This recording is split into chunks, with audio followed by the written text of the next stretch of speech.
quand il y a une dispute, ben, on demande aux Suisses. Qu'est-ce que. Ah, Voilà, la vie neutre, la vie, le truc, le mec posé, le truc.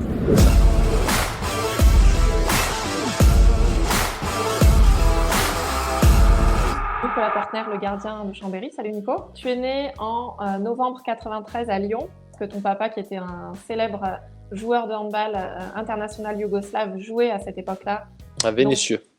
Comment dire, papa, il avait tous ses trophées et tout ça dans ma chambre quand j'étais petit, parce mhm. qu'on était en Suisse, on habitait dans un T4 et puis ben on avait le salon, il y avait la chambre de mes parents, il y avait la chambre de ma sœur et puis il y avait ma chambre.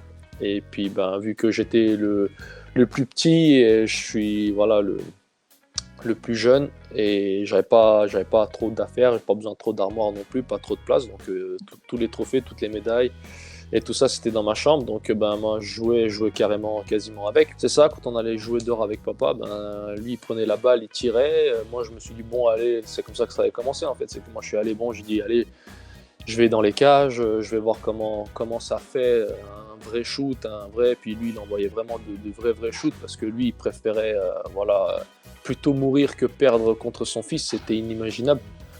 Donc, euh, donc il envoyait vraiment des missiles et puis en plus derrière, il me chambrait, etc. etc. Et puis voilà, puis c'est comme ça que ça a commencé. Un jour, je lui ai dit voilà, qu'un jour, je vais arrêter ces shoots et que je vais travailler. Et puis c'est pour ça que enfin, moi, j'ai jamais été joueur de. J'ai jamais essayé de jouer en fait. Toujours été gardien. Ton papa avait gagné l'équivalent de la Ligue des Champions à l'époque, plusieurs fois. Mm. J'imagine que Ouais. ça a décuplé un peu ce que vous avez pu ressentir et ça a dû être un des grands moments de ta jeune carrière à l'époque. Ouais, bah, c'est ça, Mm. hein, c'est comment dire, c'est. Mon père, il disait tout le temps que c'est quand même le titre, le plus haut titre qu'un joueur de handball peut gagner, même au-dessus, enfin, bien sûr qu'en termes d'équivalence, être champion du monde et être champion Ouais. olympique, c'est plus grand, mais c'est quand même, c'est sur 2 semaines. Alors que là, tu te bats, ça fait voilà, depuis mi-juillet que tu te bats contre les meilleures équipes européennes. Et comme je dis, un championnat d'Europe, un championnat du monde, ou bien voilà, une compète qui se fait sur 2 semaines, ben, ça peut jouer sur l'état de forme. Alors que là, ben, tu dois être bon sur un aller-retour en février, tu dois être bon sur un aller-retour en mars, tu dois être bon sur un aller-retour en avril, et tu dois être bon sur le Final Four aussi. Donc, il n'y a pas Donc pour d'état de lui, c'était forme. ce qu'il y avait de plus difficile et du coup Ah oui, certainement, de plus haut, clairement. quoi. Ouais.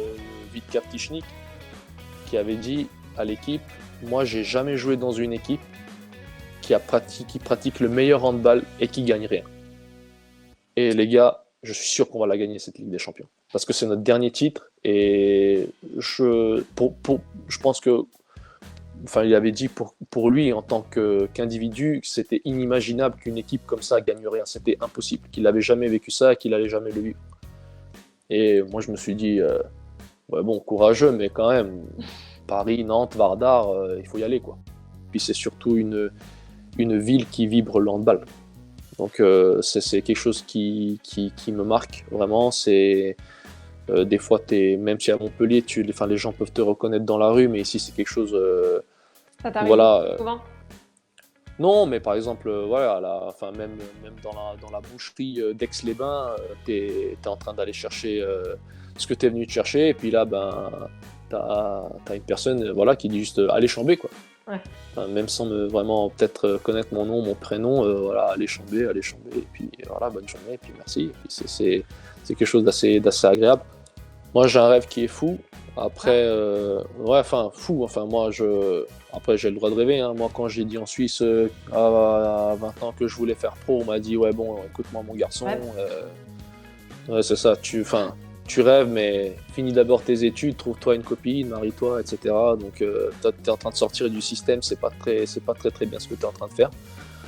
Euh, et le jour où j'avais dit que ben, moi, mon rêve ultime, c'était de gagner la Ligue des Champions, que ben aussi on m'avait dit c'est bien de rêver, mais en plus même à l'époque où je jouais à Montpellier, on me disait ouais voilà tu joues à Montpellier, mais bon c'est pas Barcelone, c'est pas Kiel, c'est pas Vesprem, c'est pas voilà, mais quand même avec Montpellier on a réussi à faire ce qu'on a réussi à faire. Et puis après ben moi enfin moi mon rêve ultime ça serait Ça paraît fou, mais bon, c'est mon droit aussi, c'est de remporter une médaille avec l'équipe nationale. Ah, Ça serait pour moi vraiment le top du top du top. alors quel joueur avec lequel tu as joué t'a le plus impressionné? Au début, pour moi, Mathieu Gréby. Quelle Ouais. qualité de quel gardien actuellement dans le championnat tu envierais? La tranquillité d'Emile Nielsen, je pense. Qui Ouais. sera élu meilleur joueur du mois de mars? Très très bonne question. Ben, j'espère Jean-Loup Foustin. Et quel joueur te marque le plus de buts à l'entraînement? Arthur Anctil. Ouais, ça va lui faire plaisir. Ouais. Ouais, je suis en galère. Quel pourcentage de votes tu as eu pour être élu joueur du mois? Je crois 66. Oh oui, bien joué. Ah, j'avais une petite question, combien de langues parles-tu? Tu nous l'as dit tout à l'heure, c'était 5. Combien Ouais. d'arrêts tu vas faire ce week-end face à Aix? Allez, j'espère 15. Ouais. Et enfin, à quelle place va finir Chambéry à la fin du championnat? 5e. Aux joueurs suisses, ils sont très, très Bundesliga, très Allemagne, et puis enfin la Lidl Star League, enfin à l'époque en tout cas, elle a pas été, enfin pas du tout été diffusée en Suisse, et donc ça c'est quelque chose qui a vraiment pesé sur la balance. Ouais. Tu peux leur dire maintenant sur LNH TV, sur YouTube, ils peuvent voir tous tes matchs. Exactement, puis ben ils regardent, hein, donc ils regardent, et puis il y a plein de joueurs suisses qui aimeraient venir. Après c'est aussi ben, de l'autre côté, hein, c'est les intérêts des clubs, etc. Bien sûr. Tu sais qu'on a des artistes dans le championnat et on a notamment un grand dessinateur, Igor Anic, Ouais, qui tire les Ouais. portraits ouais. des joueurs du mois. Donc on va, si tu le veux bien, découvrir ta caricature par Igor Allez. Anic. Allez. Attention, Ah ouais, voilà ce bien. petit bonhomme. Eh ben, merci Igor. Eh ben, bravo. C'est ressemblant, regarde. Ah ouais. Ah ouais, très bien. Franchement, ouais. Il va falloir qu'il me l'envoie par contre.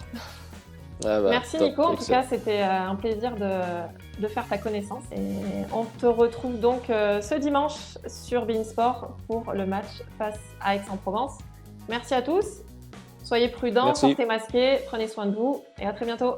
C'est ça, je confirme. Allez, ciao, ciao, merci.